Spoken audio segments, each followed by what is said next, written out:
Hey guys, তোমরা সবাই কেমন আছো? আশা করি তোমরা সবাই খুব ভালো আছো। ওয়েলকাম তোমাদের আমার নতুন একটা ব্লগের সাথে।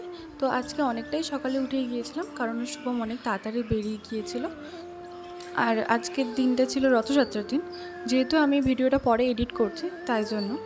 তো সারাটা দিন কিভাবে কাটালাম রথের দিনে সেটাই তোমাদের সাথে শেয়ার করব। ঘুম থেকে উঠে আগে ফ্রেশ হয়ে নিয়ে গ্যাসে দুধটা বসিয়ে দিয়েছি, চা করব যেহেতু। আর ইন্ডাকশান ওভেনে বসিয়েছি জল, ওটা গরম করতে দিয়েছি। আর আমি তো চা খাই না যেহেতু, সেই জন্য রাতে চিয়া সিড ভিজিয়ে রেখেছিলাম, তো সেটাই আমি খাই। আর জানো তো, অনেক সবাই অনেক রকমভাবেই চিয়া সিডটাকে খায়, বাট আমি নর্মালিভাবেই জল দিয়ে আর লেবু দিয়েই খাই। কারণ আমি চিয়া সিডটা যদিও একদমই খেতে পছন্দ করি না, তো যতটা তাড়াতাড়ি খাওয়া যায়, যত সিম্পলভাবে খাওয়া যায় সেটারই ব্যবস্থা করি। তো মুখটা দেখেই বুঝতে পারছো হয়তো যে আমার একদমই খেতে ভালো লাগে না চিয়া সিডটা, কিন্তু কিছু করার নেই, খেতে হবে। আর দিদিদের চা করে দিয়েছি, ওরা চা খাচ্ছে। তো আমি চিয়া সিডটা খেয়ে রেডি হয়ে নিলাম, বাজার যাব সেই জন্য। আর মেন কথা হচ্ছে, আমার পাশের বাড়িতে একটা বাচ্চা থাকে, ছোট বাচ্চা। তো সে আমাকে খুবই ভালোবাসে। সে কালকে বায়না করে একটা রথ কিনেছে। তো সে তো আর রথের মানে বোঝে না, কিন্তু দেখেছে গাড়ির মতন চাকা আছে, ওটা গাড়ি ভেবেছে। কিন্তু যাই হোক, কিনেছে। তো রথ যেহেতু কিনে ফেলেছে, আমাদের তো তার ব্যবস্থা করতেই হবে। তো রথ নিয়ে বেরোতে হবে আমাদেরকে। তো মিষ্টিটাও কিনতে এসেছি। তো মিষ্টি কেনা হয়ে গেছে, এবার ফুলের দোকানে এলাম।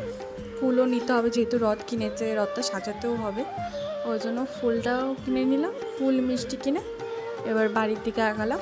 তো আসার পথে দেখলাম শুভম কোথাও একটা বেরোচ্ছে, তো সেই জন্য দাদার হাতে সব জিনিসগুলো দিয়ে আমি ওর জন্য ওয়েট করছিলাম বাইরে, কারণ ও গাড়িটা বার করতে গেছে।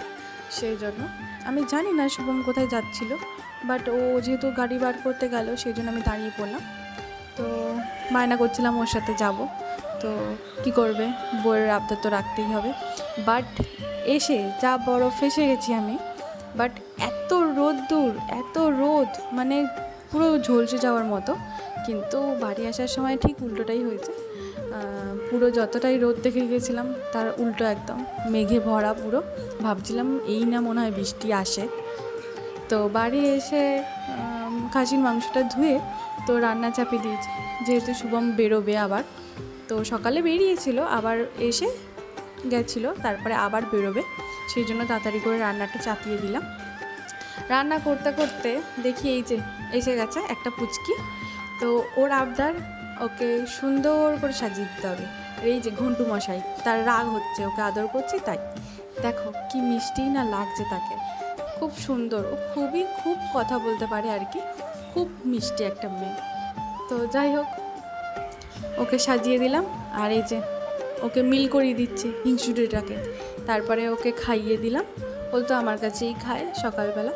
তো ওকে খাইয়ে দিয়ে তারপরে ওকে স্নানটাও করিয়ে দিলাম।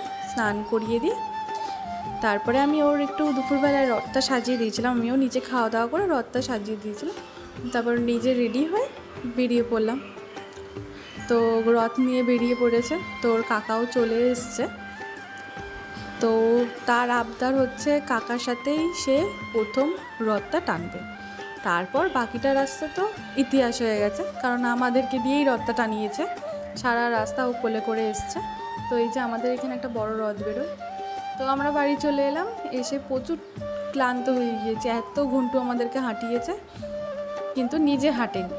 তো ও কোনোদিনই ক্লান্ত হয় না, বাট এসেও দুষ্টুমি শুরু করে দিয়েছে। আমি একটু বিকালবেলা বেরিয়েছিলাম শুভমের সাথে ঘুরতে, আইসক্রিম খেতে খেতে বেরিয়ে পড়লাম ঘুরতে।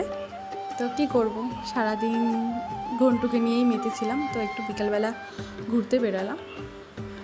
ঘুরতে বেরিয়ে বাড়ি আসার সময় আর রান্না তো বাড়ি গিয়ে করতে ইচ্ছা করছিল না, তো বিরিয়ানি কিনে নিয়ে বাড়ি গেলাম। মাকে ফোন করে দিয়েছিলাম যে আজকে আর রান্না করব না। তো বাড়ির দিকে যাচ্ছি, গিয়েই ডিনারটা সেরে ফেললাম রাতের।